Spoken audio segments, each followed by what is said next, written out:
baby, baby, yeah. I wanna satisfy you. Baby, I try too damn hard to show you I love you. What made you go and run this game on me when I stayed by your side? What made you go and react? Out of my heart, be broken, falling down my face, falling down my face. Out of this love. Oh, for granny, won't you go your way?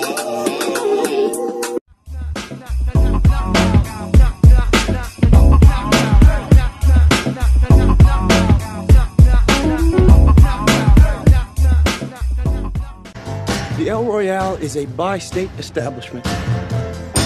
You have the option to choose a room in either California or Nevada.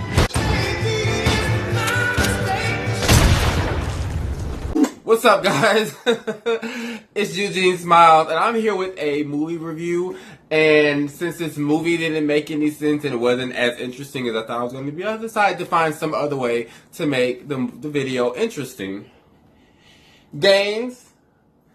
I get ready for Halloween, so I'm like I've been working out a whole lot more and trying some new things with my diet so that my body could be like stupid during Halloween.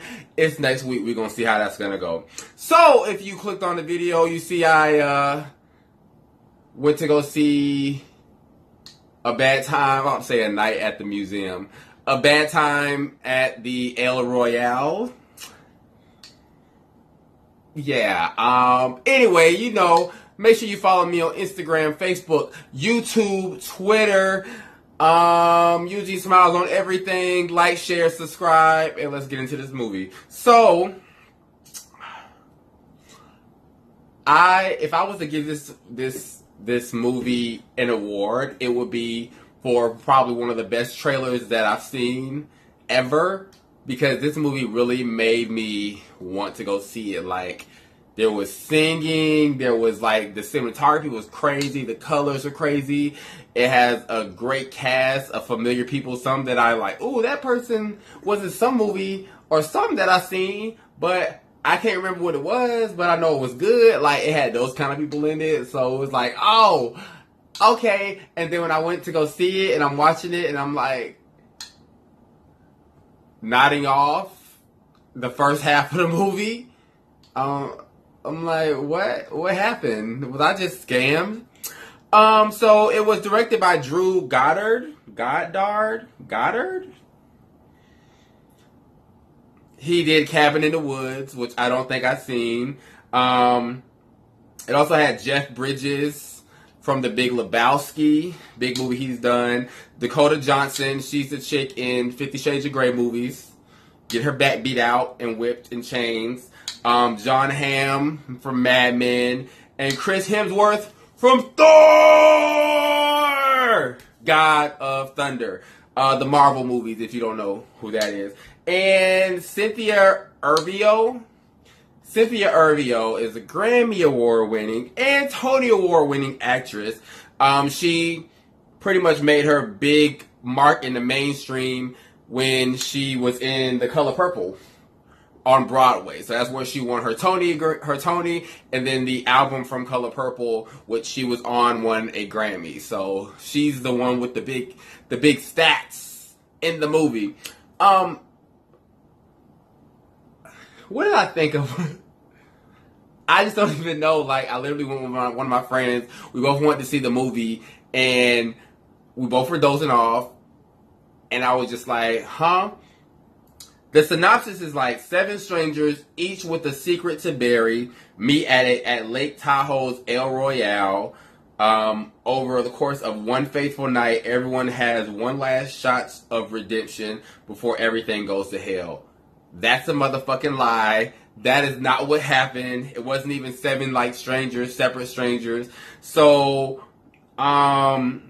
Jeff Bridges' character was the priest, and we come to find out, oh, sorry, this is a spoiler review. So this is a spoiler alert. So if you don't want to know what happened in the movie, I'm not going to say everything, but I'm going to say a lot. It's a spoiler review. So go see the movie if you want to spend your money on it, and then come back and look at the video. Jeff Bridges' character was a priest. He was at the hotel because him and his homies, probably like a decade before, robbed the bank. And one of the guys that got away hid the money in one of the rooms in the hotel. So he was disguised as a priest and just trying to figure out which room it was in. So that's why he was there. Cynthia Erivo's character was a singer. She was a background singer, and she had little gigs. So she picked that hotel because it was a cheaper hotel, like that was around, and she wanted to spend a whole bunch of money. And like she didn't have any secrets. Like she was literally just there rehearsing for her shows. So, okay. Dakota Johnson's character actually kidnapped her sister, which we didn't know why. We didn't know that was her sister, and we didn't know why she kidnapped her. But she kidnapped her sister, had her tied up and shit. Come to find out, like, her sister was kind of a part of a cult, which was led by Thor. And her sister, I don't know, they were trying to imply that her sister was, like, underage and was sleeping with the cult master who was overage. Yeah. And she was trying to get her away, and they didn't. I'm going to get into that in a minute. Yeah, so she was trying to get her away from all that.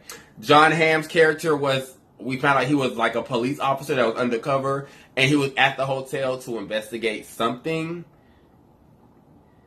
We never really found out exactly what he was investigating, but he went into his room, and he was like looking for recording devices, and he found a bunch of recording devices, and he kept pulling them out of everything, like out of the walls, out of the light switches, out of the phones. Okay, he kept pulling them out, and then he went and reported that to his precinct or whatever. Okay, and Chris Hemsworth, like I said, he was Thor. He didn't come so close to the end of the movie when the girl called him and said where they were at. This movie seemed like it was something that they made, like they were writing as they were going. And I feel like this movie was made just to find out who's gonna survive. Because there were a lot of stories that were started. Like, one of the great things they did is that when they'll pick a room, they'll like say room 3 or whatever, and then they'll go to that room, see what that person is doing, and they'll give that person's backstory. And they'd be like, okay, I kind of get why that person is in this hotel or is in there or whatever. But then, like, there were so many loose ends at the end of the fucking movie. We were like, okay, what was the officer investigating? What was, like, the singer? Did she have a secret we didn't know about? It was just a lot of loose ends, and I didn't know what the fucking point of the movie was. And then we find out, like, the boy that works at the hotel has to kill people, and then he has to, like, the hotel has double-sided mirrors, so he records people through the mirrors, like if they're having sex. Some guy was having sex, laying with a wolf. He tied a wolf up in the bed, was laying with the wolf, and people were dying and being killed, and then some big guy, whether he was a president or something, was there. It was like a lot of stuff that was insinuated, but it just didn't make any sense. And I might sound like I'm rambling because I'm trying to piece together this foolishness in this movie. It was a fucking mess. I mean, it looked great. Cynthia's voice was amazing, but it wasn't a musical, and she was just some kind of singing sometimes and it just never made any sense. It was one amazing scene that they did where the preacher was hammering into the floor, and they knew that somebody was watching through the mirror, so she was singing to the sky, singing and clapping to the skies and hammering into the floor. That was an amazing scene, but the rest of the movie just didn't make any fucking sense. Like, that's a great movie to have playing on the TV screen in the background of like a party or something. Don't watch it or listen to it because it doesn't make any sense, but it looks amazing. I'm gonna rate this 2 out of 5 shit, something. 2 out of 5 hotels, 2 out of 5 Thors. I don't know, whatever fucking emoji or GIF or GIF I find, I'll put that at the bottom, but 2 out of 5. I wouldn't waste my money to go see this movie. I'm mad I wasted my money to see it. I wish I would have just seen it on TV and then just been mad I wasted my time. But I wasted my time and I wasted my money. And woo, I had to find some way to make this video interesting because that movie didn't make any fucking sense. Like, share, subscribe. Facebook, Instagram, YouTube. Eugene Smilez on everything. Yeah, whatever the fuck that was about. And if y'all don't know that song I was playing in the beginning, that was the legendary Aaliyah from the One in a Million album. Double platinum, One in a Million, classic R&B album from the 90s. One of my favorite songs, Heartbreaker. I'm sorry. One of my favorite songs, Heartbroken. I'm out. I was gonna play it, but the Here we go. How I feel, I'm for real. I used to be in love, but not no more.